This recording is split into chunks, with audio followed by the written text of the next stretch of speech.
নমস্কার সবাইকে। আসামের ছোট্ট একটি গ্রাম থেকে আমি সুনিতা আমার নতুন একটি ভিডিওতে তোমাদের সবাইকে স্বাগতম জানাচ্ছি।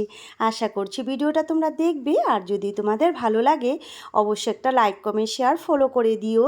তো ভিডিওটি ছিল আজকের মঙ্গলবার দিনটা কিভাবে কি করলাম না করলাম, চলো তোমাদের সাথে একটু শেয়ার করি। তো এই যে দেখো, সকালে উঠেছি, উঠে এই যে আশিবাসি সেরে স্নান টান সেরে নিয়েছি, একবারে যাব এক জায়গায়। তো বেড়াতে যাব না, একটু দরকারে বেরোচ্ছি। তো ছেলেও রেডি হয়ে গেছে, এদিকে মেয়েকেও রেডি করে নিয়েছি। তো বরমশাই একবারে রেডি হয়ে একটু বাজারে বেরিয়েছিল, তো ওই যে চলে এসেছে, এসে যে গাড়িটা বের করে নিল। এদিকে আমরা সবাই বসে গেছি গাড়িতে। তো যাব একটু ছেলের স্কুলে। তো নতুন স্কুলে ওকে তো ভর্তি করিয়েছি, ওর জন্য ওই যে কপিগুলো আনতে যাব, ড্রেসপাতি ওগুলো দেবে স্কুল থেকে। তো অনেক দিন থেকে স্কুল থেকে ফোন আসছিল যে মানে নিয়ে আসার জন্য, কেননা স্কুলও স্টার্ট হয়ে যাবে 1 তারিখ থেকে। তো ওই যে অনেক দিন থেকে ফোন আসছিল, যাওয়া হচ্ছিল না। তো আজকে বর্মশাই বলল চলো আজকে একটু ফ্রি আছি, তো বেরিয়ে পড়ি। তো ওই যে সবাই রেডি হয়ে বেরিয়ে পড়লাম। দেখো, তো যেতে যেতে প্রায় ঘন্টাখানিক লেগে যায়, আমাদের ঘর থেকে অনেকটা দূর আছে স্কুলে। তো রোজ বাসে আসা যাওয়া করবে আর কি। তো এই যে চলে আসলাম ছেলের স্কুলে, এসে যে ঢুকলাম এন্ট্রিতে নামটা লেখাতে হয় কী কারণে আসলাম স্কুলে। তো স্কুলের ব্যাকগ্রাউন্ডটা মানে সাইডগুলো ভীষণ বড় ছিল, একদম খুবই বড় আর কি। সাইডে অনেক গাড়ি রাখা ছিল, এখানে পাশে মানে এগুলো সব সকাল হলে বেরিয়ে যায় বা বাচ্চাদের আনার জন্য। তো এই যে আমরা সবাই ভিতরে যাচ্ছি।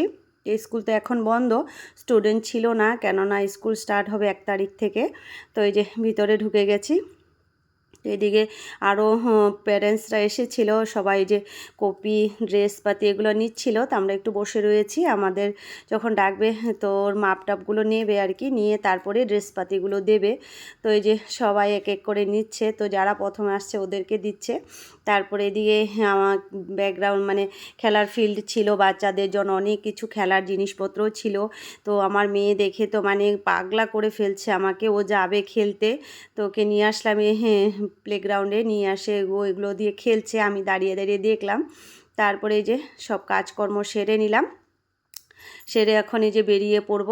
তো ছেলের বই এগুলো নেওয়া হয়ে গেছে, ড্রেসপাতি সব নিয়ে নিয়েছি। তো বর্মশাইও বলছে চলো এখন কাজ শেষ, সবাই একটু খাওয়া দাওয়া করি, খিদেও পেয়ে গেছে। তো স্কুলের সব কাজকর্ম সেরে যে একটা সামনে ধাবা ছিল, অনুরাগ ধাবা, তো এখানে আসলাম। এখানের খাওয়া দাওয়াগুলো খুবই ভালো আর কি, আগেও এসেছিলাম আমি এখানে। তো এই যে এসে ঢুকলাম, আর দুপুর টাইমে ছিল তো প্রচণ্ড ভিড় ছিল, কি বলবো, মানে সিটই পাচ্ছিলাম না। তারপরে কোনো মতে সিটটা খালি হলো, তো ওই যে বসে পড়েছি। আর খিদেও পেয়েছিল, সকালে শুধু চা খেয়ে বেরিয়েছি, শুধু চা খেয়েছি, একটা বিস্কুট তো নিইনি আমি, খেতে ইচ্ছে করছিল না সকালে, জানি না কেন। তো শুধু খালি চাই একটু খেয়ে বেরিয়েছিলাম, আর এখন তো খিদে পেয়ে গেছে। তো এই যে বসে গেছি খেতে। তো বর্মশাই বলছে কি খাবে, তো আমি বলছি ইলিশ মাছ খাবো। তো বর্মশাই বলছে ও হাঁসের মাংস খাবে, তো আমি হাঁসের মাংস খাই না। তো আর ছেলে বলছে মটন খাবে, তো ও মটন নিল। বর্মশাই হাঁসের মাংস নিয়েছে, আর আমি নিয়েছি ইলিশ মাছ। দেখো এই যে থালি দিয়ে দিয়েছে, একদম কাঁসার থালিতে করে দিয়ে, খুব ভালো লাগে খেতে। আর সাইডে যেগুলো সবজি দেয় না, ভীষণ টেস্টি খেতে হয় সবজিগুলো। কি কি দিয়েছে আমি সবগুলো নামও জানি না, এটা কি দিয়েছে বোঝাই যাচ্ছে না। তারপরে এই যে দেখো ইলিশ মাছ নিয়ে নিলাম। তো ইলিশ মাছটাও খুব টেস্টি ছিল। তো এই যে দেখো খাওয়া দাওয়া সেরে তারপরে যে বেরিয়ে পড়লাম। এদিকে অনেক লোকজন ছিল, তো গাড়িয়ে ভর্তি ছিল, আর সাইডে রাস্তাটা ছিল আমাদের মেন রোডটা আর কি। তো এই যে দিক দিয়ে সবাই লোকজন দাঁড়িয়ে আছে, কেউ মানে জায়গা পাচ্ছিল না, তো বাইরে দাঁড়িয়েছে। তো এইভাবে দিনটা কাটালাম বন্ধুরা। সবাইকে টাটা বাই বাই, সবাই ভালো থেকো, নেক্সট ভিডিওতে দেখা হবে, টাটা।